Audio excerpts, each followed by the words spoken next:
50 degree की भयंकर गर्मी, सिर्फ 72 घंटे और 10 लाख जानवरों की कुर्बानी। अगर ये आपके शहर में होता तो सड़कों पर खून की नदियां बह जाती और बदबू से शहर खाली करना पड़ता। लेकिन मक्का के इस रेगिस्तान में सड़क पर खून की एक बूंद या एक मक्खी तक नजर नहीं आती। ये कोई चमत्कार नहीं, बल्कि जमीन के नीचे चलने वाला एक ऐसा सीक्रेट सिस्टम है जिसे आज तक अमेज़न या एप्पल जैसी बड़ी बड़ी कंपनियां भी डीकोड नहीं कर पाई हैं। आज जो आप सुनेंगे शायद ही किसी ने आपको बताया हो। दुनिया का सबसे बड़ा मैनेजमेंट सिस्टम किसी बड़ी टेक कंपनी अमेज़न या एप्पल के पास नहीं है। ये एक ऐसे रेगिस्तान के बीचों बीच चलता है जहां हर साल एक ऐसा चमत्कार होता है जिसे दुनिया की कोई भी मॉडर्न सप्लाई चेन आज तक डीकोड नहीं कर पाई है। हम बात कर रहे हैं हज की। एक ऐसा समय जब पूरी दुनिया से 30 लाख लोग मक्का पहुंचते हैं और इन 30 लाख लोगों के साथ जुड़ा है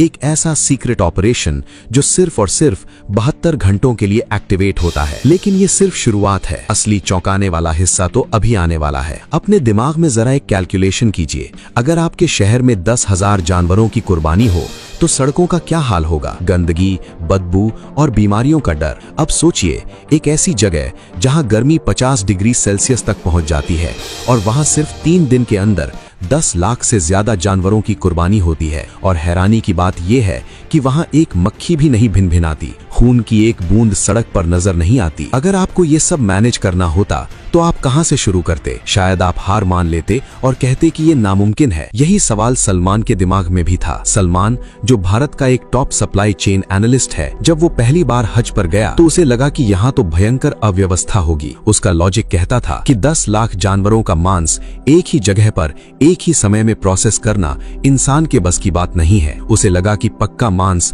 सड़कों पर सड़ जाएगा। अपनी इसी जिज्ञासा को शांत करने के लिए उसने अपनी जान पहचान और कुछ स्पेशल परमिट्स का इस्तेमाल करके उस इलाके में एंट्री ली जहां आम हाजियों का जाना सख्त मना है। और जो उसने वहां देखा उसने उसके होश उड़ा दिए। पर हमेशा से ऐसा नहीं था। एक वक्त था जब हज के दौरान मिना की घाटी किसी बुरे सपने से कम नहीं होती थी। 80 के दशक तक हाजी अपनी कुर्बानी खुद करते थे। लाखों जानवर खुले में काटे जाते थे। नतीजा, सड़कों पर मांस के पहाड़ लग जाते थे, बीमारियां फैलने लगती थीं, बदबू इतनी भयंकर होती थी कि सांस लेना मुश्किल हो जाता था। हालात इतने खराब हो जाते थे कि एक वक्त ऐसा भी था जब लाखों किलो गोश्त को जमीन में दफन करना पड़ता था, क्योंकि इतनी भयंकर गर्मी में उसे बचाने का कोई तरीका ही नहीं था। सऊदी सरकार के सामने एक नामुमकिन चुनौती थी। तो आपको क्या लगता है, इस समस्या को सुलझाने के लिए उन्होंने क्या किया? सन 1983 में सऊदी सरकार और इस्लामिक डेवलपमेंट बैंक ने मिलकर इस संकट का स्थायी हल निकाला।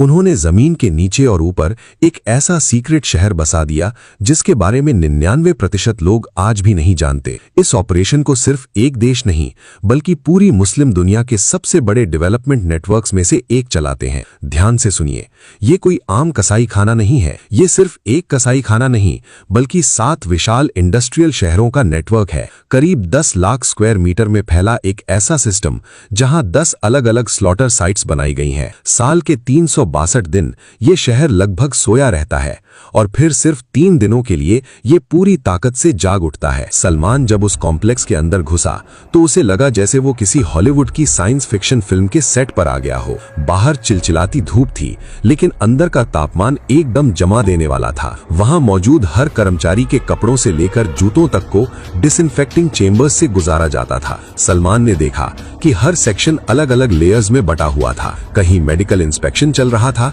कहीं डिजिटल टैगिंग और कहीं विशाल कन्वेयर बेल्ट्स बिना रुके हजारों जानवरों को आगे बढ़ा रही थीं। वहां इस्तेमाल होने वाली कई मशीनें सिर्फ हज के लिए बनाई गई स्पेशल कस्टम इंडस्ट्रियल टेक्नोलॉजी थीं। सलमान को ऐसा लग रहा था जैसे वो किसी स्लॉटर हाउस में नहीं बल्कि दुनिया की सबसे एडवांस्ड ऑटोमेटेड फैक्ट्री के अंदर खड़ा हो। इस ऑपरेशन को अंजाम देने के लिए पूरी दुनिया से 40,000 से ज्यादा ट्रेंड कसाई, वेटरनरी डॉक्टर्स और इंजीनियर्स को स्पेशल चार्टर्ड फ्लाइट से मक्का लाया जाता है। हर जानवर के कान में एक डिजिटल टैग लगाया जाता है जिससे उसका पूरा रिकॉर्ड सिस्टम में सेव हो जाता है। यहाँ सिर्फ हेल्थ नहीं बल्कि शरिया के हर नियम को भी मशीनों और विशेषज्ञों की मदद से वेरीफाई किया जाता है। जहां एक तरफ जानवरों की मेडिकल स्कैनिंग हो रही थी, वहीं दूसरी तरफ ऑटोमेटेड मशीनें हजारों पैकेट्स को सील कर रही थीं। हर स्लॉटर लाइन लाइन के ऊपर विशाल स्टील क्रैक्स लगे हुए थे, जिन पर पूरा प्रोसेस बिना रुके आगे बढ़ता रहता था। अब इस सिस्टम की रफ्तार का अंदाजा आप इससे लगाइए कि यहाँ औसतन हर 7 सेकंड में एक कुर्बानी प्रोसेस हो जाती है। जी हाँ, सिर्फ 7 सेकंड। सिर्फ कुछ सेकंड की देरी भी पूरे सिस्टम को बिगाड़ सकती थी, इसलिए हर मशीन एक दूसरे से सिंक्रोनाइज थी। अब इस पूरे सिस्टम को इंसान नहीं बल्कि आर्टिफिशियल इंटेलिजेंस मॉनिटर करती है। एक कंट्रोल रूम ऐसा भी था जहाँ दीवारों पर लगी विशाल स्क्रीनें पूरे ऑपरेशन को लाइव मॉनिटर कर रही थीं। हर जानवर, हर पैकेट और हर ट्रक स्मार्ट डिजिटल ट्रैकिंग के दायरे में होता है। लेकिन रुकिए, कहानी में सबसे बड़ा ट्विस्ट तो अभी बाकी है। जब जानवर कटता है तो उसका खून कहाँ जाता है, उसकी खाल का क्या होता है?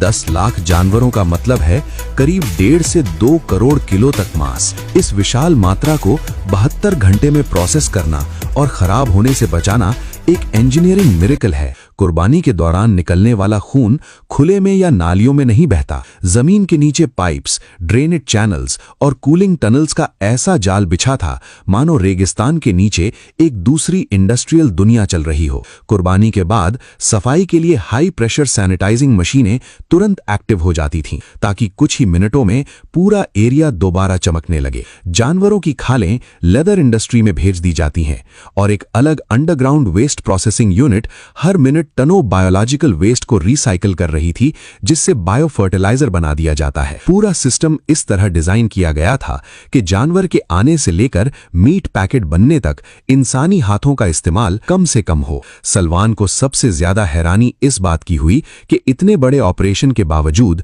वहां इंसानों से ज्यादा मशीनें काम करती नजर आ रही थीं। जैसे ही गोश्त तैयार होता है, बड़ी बड़ी ऑटोमेटेड मशीनें उसे काटती हैं। सलमान ने देखा कि कुछ मशीनें इतनी तेज थीं कि इंसानी आंख उनके ब्लेड्स की मूवमेंट तक नहीं देख पा रही थी। इतनी विशाल मात्रा में मांस को खराब होने से बचाने के लिए इंडस्ट्रियल वैक्यूम पैकिंग मशीनें लगातार 24 घंटे काम करती रहती थीं। कुछ जगहों पर रोबोटिक आर्म्स गोश्त को कन्वेयर बेल्ट से उठाकर सीधे फ्रीजिंग सेक्शंस में डाल रहे थे। इन फ्रीजर्स की क्षमता इतनी विशाल है कि इनमें 7 लाख जानवरों का गोश्त एक साथ स्टोर किया जा सकता है। हजारों टन बर्फ और कूलिंग गैस पाइपलाइंस इस पूरे सिस्टम को लगातार ठंडा रखती थीं। एक सेक्शन ऐसा भी था जहां सिर्फ तापमान मॉनिटर करने वाली मशीनें लगी थीं, क्योंकि तापमान में हल्की सी गलती भी करोड़ों किलो गोश्त को खराब कर सकती थी। हर फ्रीजिंग चेंबर के बाहर डिजिटल स्क्रीनें लगी थीं, जिन पर अंदर का टेम्परेचर और स्टोरेज डेटा हर सेकंड अपडेट हो रहा था। 20 जायंट फ्रीजर्स के अंदर सिर्फ 15 से 20 मिनट में वो गोश्त -40 डिग्री पर जमकर पत्थर हो जाता है, ताकि उसमें कोई बैक्टीरिया पनप ना सके। एक पर्ची कटवाने से लेकर पैकेट बनने तक पूरा सिस्टम किसी स्विस घड़ी की तरह चलता है। आज के समय में हाजी को खून और गंदगी के बीच जाने की जरूरत ही नहीं है। वो डिजिटल कूपन खरीदता है, अपने तंबू में आराम से बैठा होता है और उसके नाम की कुर्बानी इस हाईटेक फैसिलिटी में हो जाती है। हाजी को पता भी नहीं चलता और कुछ मिनट बाद उसके मोबाइल पर एक मैसेज आता है, आपकी कुर्बानी मुकम्मल हो चुकी है। लेकिन अभी भी एक आखिरी सवाल बाकी है। क्या आपको याद है मैंने शुरू में कहा था कि असली चौंकाने वाला सच कुछ और है? लोग सोचते हैं कि ये सारा गोश्त सऊदी अरब के लोग खा जाते हैं या फिर इसे गड्ढों में दफना दिया जाता है, पर असलियत आपकी आंखों में आंसू ला देगी। जब वो लाखों किलो गोश्त फ्रीज होकर पैक हो जाता है तो उसे स्पेशल रेफ्रिजरेटेड ट्रकों में लाद कर जेद्दाह के पोर्ट पर ले जाया जाता है। वहां इंतजार कर रहे होते हैं विशालकाय समुद्री जहाज। मक्का में की गई कुर्बानी महीनों बाद फिलिस्तीन के किसी रेफ्यूजी कैंप में बैठे बच्चे की भूख मिटाती है। ये गोश्त सीरिया, सूडान, सोमालिया और यहां तक कि बांग्लादेश और अफ्रीकी देशों के गरीब गांवों तक भेजा जाता है। दुनिया भर के 27 से भी ज्यादा देशों में इसे डिस्ट्रीब्यूट किया जाता है। जो इंसान हज पर आया है उसे शायद कभी पता भी नहीं चलता कि उसके द्वारा दिए गए पैसे से हुई कुर्बानी 7 समंदर पार किसी ऐसे परिवार को जिंदा रखे हुए है जिसने महीनों से पेट भर खाना नहीं खाया।